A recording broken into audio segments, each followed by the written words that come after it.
ஹே guys, எல்லாருக்கும் வணக்கம். Welcome back to Sanjay from CB YouTube channel. நம்ம இன்னைக்கு எதிர்நீச்சலோடைய இன்னத்த ப்ரோமோ பற்றி பார்க்க போகிறோம். அதோட ரிவ்யூ, என்னோடய ஒப்பீனியனை பற்றி பார்க்க போகிறோம். ஸோ உங்களோட ஒப்பீனியன்ஸும் நீங்கள் கமெண்ட் பாக்ஸில் கீழே தெரிவிக்கலாம். ஸோ இன்றைக்கி பார்த்தீங்கன்னா கைஸ், இன்றைக்கி ப்ரோமோவில் காமிச்சபடி பார்த்தீங்கன்னா நம்ம ஈஸ்வரிக்கு இந்த தர்ஷினியை தேடி அவங்க ரொம்பவே களைச்சி போயிடுறாங்க. அவங்களுக்கு ஏற்கனவே உடம்பு சரியில்லாமல் போயிடுது. அதோடையே அவங்க தொடர்ந்து தேடிக்கிட்டு இருக்காங்க. தன்னுடைய மகளுடைய வாழ்க்கையை காப்பாற்றணும். இந்த தடவை உறுதியாக இருக்காங்க 4 பெண்களும். குணசேகரனை தவிர மற்ற எல்லாருமே, குணசேகரனும் உண்மையால தவிர மற்ற எல்லாருமே நிறுத்தணுங்கிற இதெல்லாம் தீர்மானமாக இருக்கிற மாதிரி காட்டியிருக்காங்க.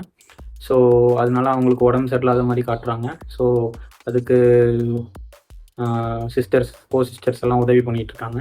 இன்னொரு பக்கம் பார்த்திங்கன்னா நம்ம குணசேகரன் சைடில் கல்யாணம் நடக்கிறதுக்கு, சித்தார்த் தர்ஷினி கல்யாணம் நடத்துறதுக்கு தீவிரமான ஏற்பாடுகள், பாதுகாப்பெல்லாம் பலமாக போய்கிட்டு இருக்குது. ஒருத்தருக்கும் தெரியக்கூடாதுன்னு ரகசியமாக பண்ணுற மாதிரி இருக்குது.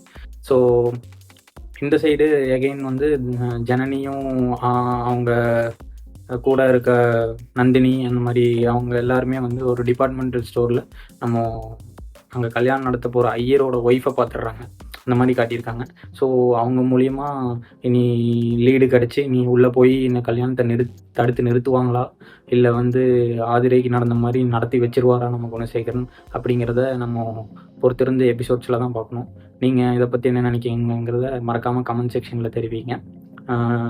சேனலுக்கு சப்போர்ட் பண்ணுங்கள். இன்னும் அப்கமிங் வீடியோஸை பற்றி உங்களுக்கு நோட்டிஃபிகேஷன்ஸ் வரணுன்னா மறக்காமல் சப்ஸ்கிரைப் பண்ணுங்கள், லைக் பண்ணுங்கள், ஷேர் பண்ணுங்கள்.